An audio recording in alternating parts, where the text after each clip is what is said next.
चलिए स्टार्ट करते हैं हमारा next topic, physical properties of haloalkanes and haloarenes. तो यहाँ पे हम सबसे पहले बात करेंगे स्टेट की। स्टेट कौन कौन सी होती हैं आपके पास? Solid, liquid and gas. तो हम पहले गैस, लिक्विड एंड सॉलिड ले रहे हैं।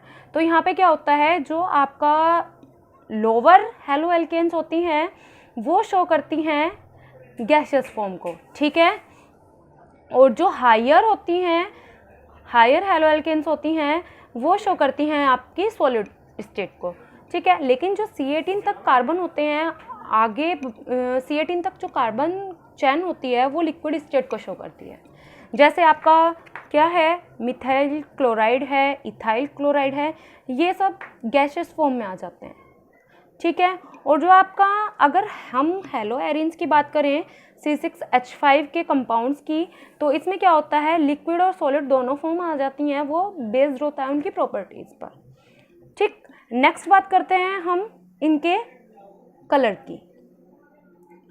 बेसिकली क्या होता है, जो कलर होता है हैलोजन कंपाउंड्स का, ये कलरलेस होते हैं, ठीक है। जो आपके क्लोरो, फ्लोरो वगैरह हैलोजन कंपाउंड्स होते हैं, तो हैलो एल्केन्स क्या होते हैं, ये कलरलेस होते हैं। लेकिन नोट करने वाली बात ये है, ब्रोमीन और आयोडीन कलर शो करते हैं इन लाइट की प्रेजेंस में। ये क्या करते हैं, कलर को शो करते हैं, ठीक है। अब बात करते हैं थर्ड पॉइंट, स्मेल की। स्मेल क्या हो जाएगी कि जो आपका हैलो एरीन्स हैं, जो गैस, और हैलो एल्केन्स हैं जो गैसियस स्टेट में होती हैं, वोलेटाइल होती हैं, वो ही कुछ स्वीट स्मेल शो करती हैं, ठीक है।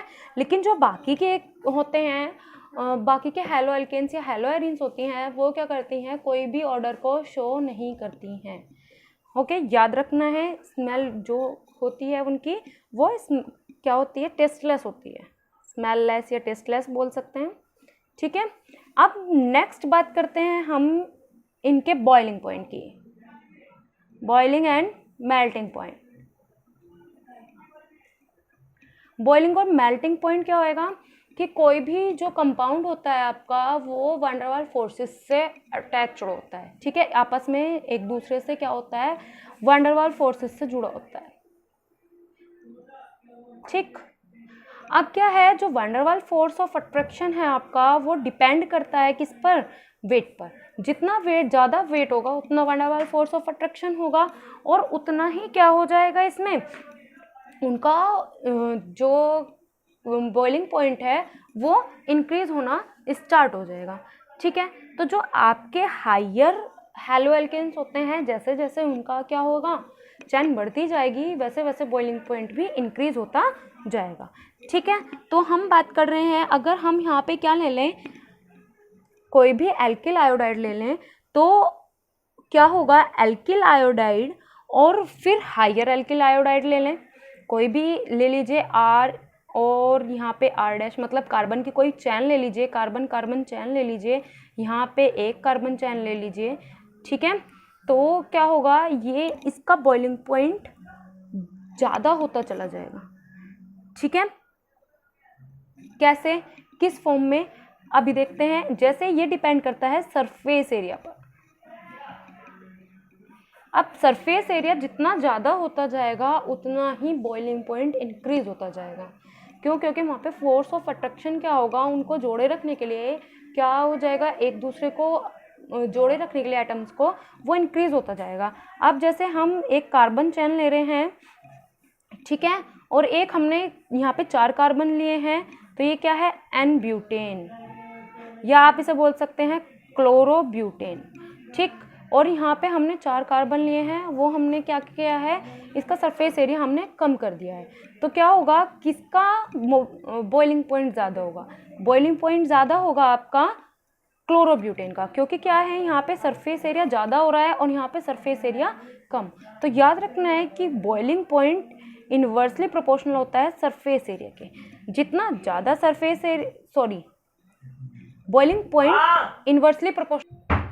चलिए बॉइलिंग पॉइंट क्या होगा, जितना ज़्यादा आपका सरफेस एरिया होगा उतना ज़्यादा ही आपका बॉइलिंग पॉइंट हो जाएगा। तो इसका मतलब क्या है, सरफेस एरिया के डायरेक्टली प्रोपोर्शनल है। वहाँ पे थोड़ी सी मिस्टेक हो गई थी, ठीक है। अब क्या है, जो इनका पेरेंट एटम है, नोट करते हैं, जो इनका पेरेंट एटम है उससे इनका बॉइलिंग पॉइंट ज़्यादा होता है या कम होता है। अब जैसे आप एग्जांपल ले लीजिए CH3Cl की, तो जो इनका पेरेंट एटम हो जाएगा वो क्या होगा, इसका पेरेंट एटम हो जाएगा CH4। तो इनका क्या होगा, यहाँ पे हमने कहा है कि वेट के अकॉर्डिंग चलता है, तो वेट क्या हो जाएगा, क्लोरीन का क्या होता है 35.5, ठीक है। यहाँ पे हाइड्रोजन का हो जाएगा तो वो क्या हो जाएगा, थोड़ा कम हो जाएगा। तो इसका मतलब हम कह सकते हैं जो हैलो एल्केन्स होते हैं उनका बॉइलिंग पॉइंट क्या होता है, अपने पेरेंट एटम से, पेरेंट हाइड्रोकार्बन एटम से ज़्यादा होता है, ठीक है। तो एक नोट करने वाली पॉइंट भी आपको यहाँ पे मिल जाता है, ठीक। अब एक क्वेश्चन पूछ लिया जाता है आपसे कि बताइए, यहाँ पर जैसे हमने कार्बन चेन ली है तो इनमें किसका मेल्टिंग पॉइंट सीरीज बतानी है कि ज़्यादा होगा या कम होगा। ये A पॉइंट है, ये B है और ये C। हमने कहा है ऑर्डर बताना है, तो क्या हो जाएगा, हमने बताया कि सरफेस एरिया कम होगा, जितना कम होगा उतना ही बॉइलिंग पॉइंट भी कम होता जाएगा। तो ऑर्डर क्या हो जाएगा, C, फिर B और फिर ओके, क्लियर है इतनी बात। ऐसे ही हैलो एरिन्स में देख लेते हैं, हमारे पास क्या होता है, पोजीशन होती है ऑर्थो, मेटा, पैरा, ठीक है। ये भी मेटा, ये ऑर्थो, ठीक। तो यहाँ पे क्या हो जाता है, यहाँ पे आपका अगर हम देखें, हम पहले ऑर्थो पोजीशन पे ले लें, देन फिर मेटा पोजीशन पे ले लें, देन किस पर, पैरा पोजीशन पे। ये ऑर्थो है, ये मेटा है एंड ये पैरा। तो जो ऑर्डर होगा वो क्या हो जाएगा, ऑर्डर देखना है आपको, ऑर्डर क्या हो जाएगा। अब यहाँ देखिए, यहाँ ऑर्थो पोजीशन पे है, इधर ये पैरा पोजीशन पे है, ठीक है। तो जो ऑर्डर होता है इनका वो हो जाता है, सबसे पहले आता है आपका ortho, then para, then meta, boiling point के केस में। अगर आप बात करते हैं मेल्टिंग पॉइंट के केस में, तो मेल्टिंग पॉइंट के केस में कोई चेंज नहीं होता, सिर्फ यहाँ पे चेंज होता है para, ortho and Meta, okay. ये है आपका क्या, अभी हम बात कर रहे थे किसकी, ये हो रहा था जो भी आपका क्या होता है बॉइलिंग और मेल्टिंग पॉइंट, ठीक है। नेक्स्ट बात करते हैं आप सोल्यूबिलिटी की, ले लेते हैं सोल्यूबिलिटी की। आपको पता है कि जो पोलर कंपाउंड होते हैं वो पोलर में डिसॉल्व होते हैं, नॉन पोलर किस में होते हैं, नॉन पोलर में डिसॉल्व होते हैं। जैसे आपका NaCl है, यहाँ पॉजिटिव और यहाँ नेगेटिव चार्ज, तो ये वाटर में डिसॉल्व है, क्यों, क्योंकि ये भी पोलर है और ये भी पोलर। लेकिन in case of hello alkenes और हैलो एरिन्स ऐसा कुछ नहीं होता है। क्या होता है यहाँ पे कि जो आपका हैलो एल्केन्स होता है, इस पे पार्शली पॉजिटिव और इस पे पार्शली नेगेटिव चार्ज है, तो इससे वाटर से रिएक्ट करने के लिए क्या होगा, जो ये हाइड्रोजन बॉन्ड है यहाँ पे, इंटरमोलिकुलर हाइड्रोजन बॉन्ड है यहाँ पे, तो इसे तोड़ने के लिए ज़्यादा एनर्जी की ज़रूरत पड़ती है, क्योंकि वेट ज़्यादा है और क्या है, इलेक्ट्रोनेगेटिविटी पे भी बेस्ड होता है ये, तो इसको बॉन्ड तोड़ने के लिए ज़्यादा एनर्जी की ज़रूरत पड़ती है। तो क्या होगा, ये डिज़ोल्व क्या होगा, वाटर में डिज़ोल्व नहीं होगा, तो क्या होगा, ये वाटर में इनसोल्यूबल होगा, ठीक है। लेकिन जो आपका क्या होता है, अल्कोहल होते हैं, ईथर होते हैं, इनमें ये डिज़ोल्व हो जाता है क्योंकि ये नॉन पोलर है। तो अब क्या हुआ, जो ये आपका पोलर सॉल्वेंट है ये नॉन पोलर में डिज़ोल्व हो जाएगा, ओके। और अब बात करते हैं हम डेंसिटी की, ठीक है। डेंसिटी क्या हो जाएगी, डेंसिटी की बात करते हैं, जो इनकी डेंसिटी होती है वो इंक्रीज हो जाती है।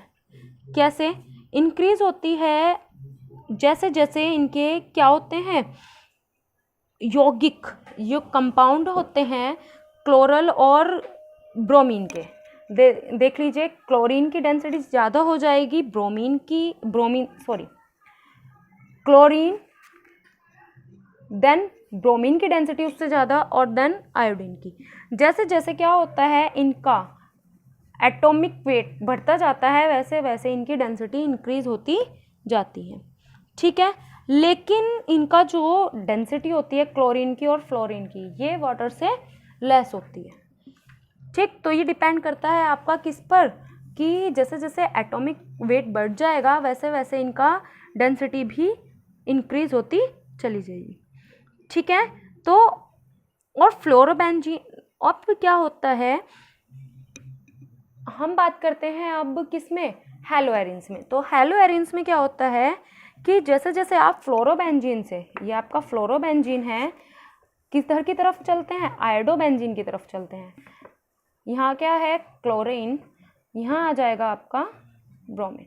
ठीक है, जैसे जैसे आप फ्लोरो से आयोडीन की तरफ चलते हैं वैसे वैसे इनका जो डेंसिटी होती है वो इंक्रीज होना शुरू हो जाती है।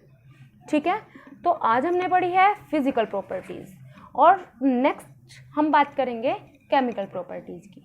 ठीक है, इतने आप इसका स्क्रीनशॉट लेना चाहे ले सकते हैं, और अपने जो भी आपको प्रॉब्लम हो वो कमेंट बॉक्स में डाल दें। Thank you.